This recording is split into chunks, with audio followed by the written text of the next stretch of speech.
Cours numéro 8, les 6 derniers jours de Jésus. Pour profiter de cette vidéo, il est absolument indispensable que vous ayez lu attentivement les chapitres 19 à 22 de l'évangile de Luc. D'autre part, je vous rappelle que tout ce dont nous parlons dans cette vidéo est largement détaillé avec les références bibliques dans les documents écrits qui vous sont proposés. Dans cette dernière partie du ministère de Jésus, nous abordons la semaine dite de la Passion et de la résurrection du Seigneur qui occupe une place importante dans chaque évangile. En réalité, c'est un temps relativement très court dans le ministère de Jésus, puisqu'il s'agit de 6 jours seulement. Au chapitre 19, Jésus entre enfin dans Jérusalem. Les 4 évangiles rapportent cet événement. Jésus est monté sur un ânon qui n'avait jamais été monté, affichant ainsi sa royauté. Le peuple ne s'y trompe pas, il couvre le sol de vêtements, ce qui était un honneur réservé au roi. C'est l'accomplissement littéral de Zacharie 9,9. « Voici ton roi vient à toi, il est juste et victorieux, il est humble et monté sur un ânon, le petit d'une ânesse. » Après la multiplication des pains opérée par Jésus, le peuple enthousiaste veut le proclamer roi. Sur son passage, il s'écrie « Béni soit le roi qui vient au nom du Seigneur ». Pour les pharisiens, ce sont là des paroles blasphématoires. Ils demandent à Jésus de reprendre la foule. Au contraire, Jésus approuve et dit « S'ils se taisent, ce sont les pierres qui crieront ». Ce même jour, il se passe un événement exceptionnel. La loi prévoyait que l'agneau de la Pâque soit mis à part le 10e jour du mois de Nissan, c'est-à-dire mars-avril. Ce 10e jour correspond au jour où Jésus est entré officiellement dans sa ville, c'est le 10 Nissan. Il entre dans le temple et annonce sa mort prochaine. Son âme est troublée. Il perçoit l'horreur de l'épreuve qui l'attend. Tandis que Jésus est au milieu de la foule dans le temple, une voix se fait entendre du ciel et affirme « Je l'ai glorifié et je le glorifierai encore ». La foule, qui ne peut entendre la voix de Dieu à cause de ses pensées, n'entend que le tonnerre, et pourtant, c'est Dieu qui parle. Il désigne l'agneau qui doit être sacrifié à Pâques, comme la loi le prévoit dans Exode 12, et cet agneau, c'est Jésus. Si le peuple est dans la joie, Jésus pleure sur la ville qui n'a pas connu le jour de sa visitation et dont il ne restera pas pierre sur pierre. En colère, devant le temple envahi par des marchands malhonnêtes, Jésus les chasse comme la première fois au début de son ministère. Le Seigneur agit en roi souverain car lui seul a autorité pour mettre de l'ordre dans cette maison-là. La seule réaction du clergé à l'acte d'autorité du Fils de l'homme, purifiant le temple, est décrite au verset 47 à 48. Il cherchait à le faire périr, mais il ne savait pas comment s'y prendre, car tout le peuple l'écoutait avec admiration. Nous sommes au chapitre 20.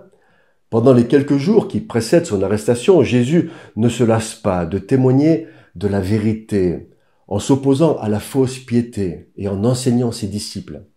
Il sait parfaitement ce qu'il attend. Il va être livré aux hommes. Et pourtant, de toute évidence, rien ne se passe hors de son contrôle. D'abord, il fait face aux attaques répétées et hypocrites des divers clans religieux, pharisiens, sadducéens, scribes, docteurs de la loi, sacrificateurs, qui veulent tous le faire mourir. En réalité, c'est bien avant la fête de Pâques que les chefs ont décidé de faire périr Jésus. Mais il leur faut maintenant une accusation contre lui. Ils cherchent de faux témoins. Leur enquête a pour seul but de se procurer un motif d'accusation et le condamner. Un peu plus tard, les chefs du peuple envoient des gens qui feignent d'être justes pour tendre un piège à Jésus concernant notamment l'impôt dû à César qu'ils haïssent. Ces gens sont des pharisiens et des hérodiens, une secte qui associe politique et religion. Pour répondre, Jésus prend un denier romain et il implique ses détracteurs en leur demandant de qui est l'effigie gravée sur la pièce. Ils répondent « César ». Et ainsi, ils se font piéger par Jésus qui leur dit « Puisque c'est César qui est sur la pièce, rendez à César ce qui est à César et à Dieu ce qui est à Dieu ». Cet épisode nous fait penser à l'attitude que doit avoir l'enfant de Dieu vis-à-vis des autorités du monde. Le Seigneur ne dispense pas son disciple de ses obligations de citoyen et de membre de la société. Ainsi, nous devons à César, c'est-à-dire à l'État, ce qui lui revient. L'enfant de Dieu est soumis aux autorités dans la mesure où elles ne sont pas un danger pour sa foi et qu'elles ne publient pas des lois iniques en complète opposition avec la parole de Dieu. À ce moment, il faudrait résister. Ainsi, Jochébed, la mère de Moïse, ne se soumet pas à l'ordre de Pharaon de tuer les nouveau-nés. Daniel et ses amis n'obéissent pas à Nebuchadnezzar. Et un jour, nous devrons être capables de dire non à la bête qui voudra nous imposer sa marque sur le front ou sur la main droite, car celui qui l'acceptera ira en enfer. Les ennemis de Jésus mènent une troisième attaque avec des Sadducéens, une secte juive rationaliste qui pactise avec la mentalité grecque et romaine. Ils nient la résurrection et ont l'art d'inventer des problèmes. Leur question est un échantillon de la sottise humaine lorsqu'elle croit que la raison a réponse à tout. Jésus leur répond avec une grande sagesse, leur rappelant quelques vérités concernant la vie après la mort. Ils sont déjoués. Mais Jésus n'en reste pas là. Et à son tour, il met à l'épreuve la science des Écritures et la sagesse des Sadducéens et leur pose une question essentielle sur le lien entre le Messie et le fils de David. Devant tout le peuple, ils ne peuvent répondre. Toutes les bouches sont fermées et depuis ce jour, personne n'ose plus lui poser de questions.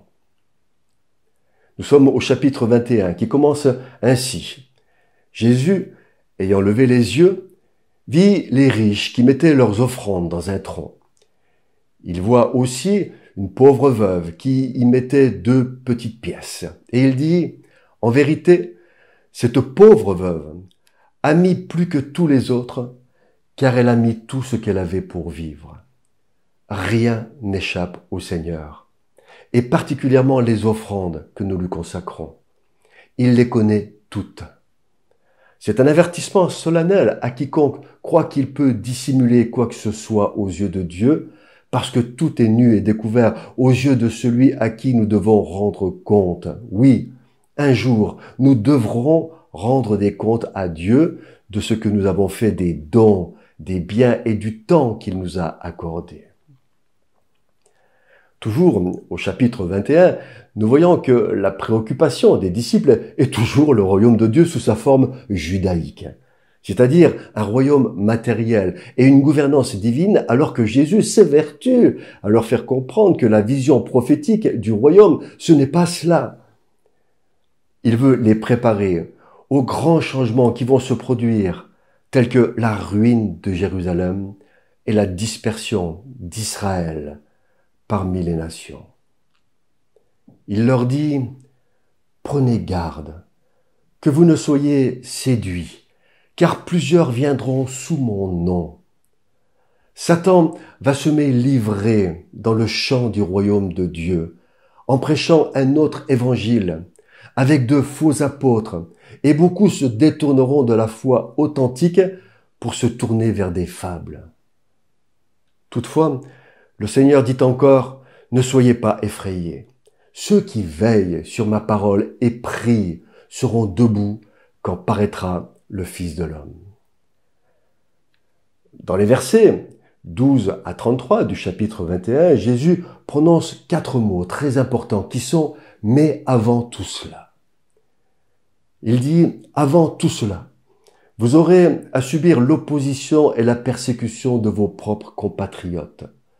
C'est ce dont nous parle largement le livre des Actes. Il continue disant « Puis Jérusalem sera foulée aux pieds par les nations jusqu'à ce que les temps des nations soient accomplis. Qu'est-ce que le temps des nations? C'est le temps pendant lequel Israël, en tant que peuple de Dieu, est chassé de sa terre, dispersé parmi les païens. C'est aussi le temps pendant lequel l'opportunité est accordée aux païens de recevoir le message du salut qu'Israël a refusé. Il dit encore, en ce jour-là, je ferai de Jérusalem une pierre pesante pour tous les peuples. Tous ceux qui la soulèveront seront meurtris. Et en effet, pendant 19 siècles, Jérusalem a connu d'innombrables maîtres, romains, byzantins, égyptiens, syriens, arabes, croisés, perses, turcs, pour aboutir aux anglo-saxons jusqu'en 1948, date à laquelle fut proclamée la création d'un État d'Israël. Et depuis lors, Israël est plus que jamais une pierre pesante pour toutes les nations. De ces événements, nous comprenons que le temps des nations est à sa fin et que le Dieu d'Abraham, d'Isaac et de Jacob va manifester son autorité sur Israël rassemblé jusqu'à ce qu'ils reconnaissent celui qu'ils ont percé. Alors, on verra le Fils de l'homme venant sur les nuées avec puissance et une grande gloire. Le livre de l'Apocalypse révèle que cette venue aura lieu dans un temps d'angoisse parmi les nations, de terreur parmi les hommes et d'ébranlement des puissances des cieux. Si sobre et discret que soit le texte de Luc, nous comprenons qu'il s'agit là d'un événement considérable, c'est-à-dire de la venue du roi des rois pour établir son règne annoncé par toute l'Écriture. Et enfin, Jésus interpelle ses disciples disant « Quand ces choses commenceront à arriver, redressez-vous et levez vos têtes, parce que votre délivrance est proche. Mais en attendant, prenez garde à vous-même, de crainte que vos cœurs ne s'appesantissent et que ce jour ne vienne sur vous à l'improviste.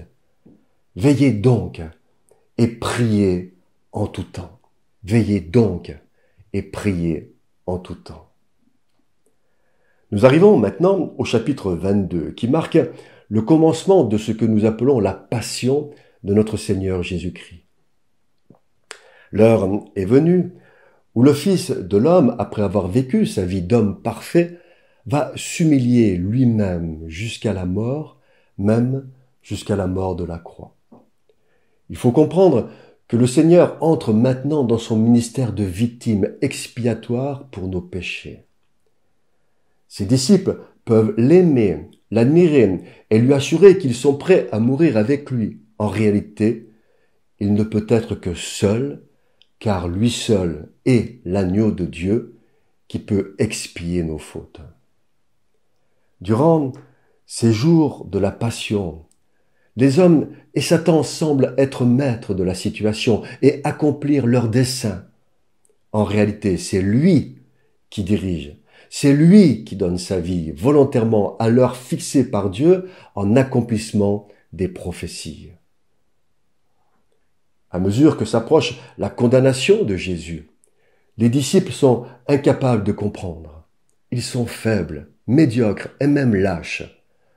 L'un d'eux le vend pour quelques pièces d'argent, pendant que les autres se demandent lequel d'entre eux est le plus grand. Ils comprennent si peu et sont d'autre part si sûrs d'eux qu'ils projettent de défendre Jésus par l'épée. Or, le plus vindicatif, Pierre, va nier 3 fois le connaître devant une servante. Après lui avoir juré fidélité, tous les autres prendront la fuite. Oh, ne les blâmons pas, ils sont simplement l'image de nous-mêmes. Ils sont ce que nous aurions été si nous avions été à leur place. Leur incapacité, leur lâcheté, c'est la déclaration officielle et divine de ce qu'est l'homme. En fait, tout a commencé par ces quelques mots. Satan entra dans Judas. Le clergé, craignant le peuple, trouvait difficilement le moyen de s'emparer discrètement de Jésus. Ils furent dans la joie quand Judas leur en fournit les moyens. Nous lisons Satan entra dans Judas. C'est lui, le disciple trésorier du groupe qui, tenté par Satan, va vendre son maître pour quelques pièces de monnaie, le prix d'un esclave. Satan avait dissimulé à Judas les conséquences de sa trahison. C'est ainsi qu'il agit toujours. Accusé par sa conscience, Judas se repent et il prend en horreur l'argent de la traîtrise. En réalité, c'est une tragique repentance puisqu'il ne pouvait avoir aucun effet. Instrument docile de Satan, Judas est désespéré, il va se pendre. C'est ainsi que Satan agit avec tous ceux qui se soumettent à lui. Il les pousse au désespoir, la tristesse, la dépression et même la mort. Il est le prince de la mort. Malheur à qui lui livre son âme. Mieux vaudrait pour cet homme n'être jamais né, dit l'évangile de Marc. Mais revenons à la dernière Pâque que notre Seigneur partage avec ses disciples. Nous sommes à la veille de la crucifixion, et dans cette soirée, beaucoup de choses se passent. Durant le souper, le Seigneur lave les pieds de ses disciples. Il institue le repas de la Nouvelle Alliance, la Sainte Seine, qui est un mémorial de reconnaissance et d'action de grâce pour le sacrifice de Jésus qui nous ouvre les portes du royaume. La Sainte Seine est aussi une communion avec lui-même, en mangeant le pain qui est le corps du Seigneur et buvant le vin qui est son sang. Et c'est enfin le signe d'une nouvelle alliance en son sang. C'est au cours de cette même soirée qu'il annonce la venue du Consolateur, l'Esprit Saint, et qu'il raconte cette merveilleuse métaphore de la vigne, du cep et des sarments rapportée dans l'évangile de Jean. Puis, au chapitre 22, verset 31, il dit à Pierre, « J'ai prié pour toi, que ta foi ne défaille point. Satan vous a réclamé pour vous cribler. » L'Écriture l'avait dit, « Je frapperai le berger et les brebis seront dispersées. » Satan fut autorisé à tenter le Seigneur. Il a séduit et vaincu Judas. Il a demandé à cribler aussi les disciples, comme il demanda à éprouver Job.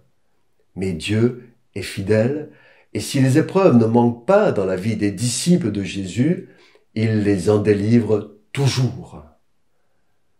Nous avons à nos côtés l'avocat, le consolateur, et la parole qui nous conduisent dans toute la vérité. Nous avons aussi un sacrificateur toujours vivant, compatissant, intercédant pour nous, Jésus, en qui nous sommes victorieux. Voilà, nous sommes à la dernière partie de notre cours. L'heure est venue où le Fils de l'homme entre dans son ministère sacrificiel. Gethsémane est l'entrée dans la bataille. Golgotha en est l'issue. La résurrection en est le butin. À Gethsémane, Satan agresse Jésus pour le faire mourir et l'empêcher d'aller à la croix qui condamne à l'enfer les puissances de ténèbres. La présence de Satan dans ce jardin est comme palpable. Elle oppresse à ce point les disciples qu'ils sont frappés d'un assoupissement irrésistible. Le Seigneur, Jésus, éprouve de la tristesse et des angoisses. C'est l'antichambre de l'enfer. La seule solution est la prière, mentionnée 5 fois dans les versets 39 à 46 du chapitre 22. Dans ce combat, le corps du Seigneur est en agonie. La pression est si intense que sa sueur devient comme des grumeaux de sang. Un ange lui apparaît pour le fortifier. Mystérieux combat, dont nous ne comprendrons que plus tard toute sa signification. Puis Jésus fait une dernière prière et dit, « Père, si tu voulais que cette coupe passe loin de moi. » Mais en même temps, il exprime son entière détermination à payer le prix total de notre salut et il ajoute, « Toutefois, que ma volonté ne se fasse pas, mais la tienne. » Quel sauveur que le nôtre. Mais il est l'heure. Judas, accompagné des soldats du temple, livre Jésus par un traître baisé. Tous les disciples l'abandonnent et prennent la fuite. Le Seigneur est désormais celui qui dit « J'étais seul, affoulé au pressoir, et nul homme d'entre les peuples n'était avec moi. » Quelle tristesse! Nous sommes à la fin du cours numéro 8.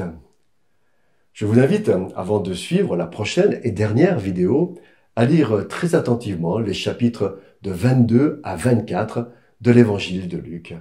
Et puis que notre Seigneur vous encourage et vous bénisse.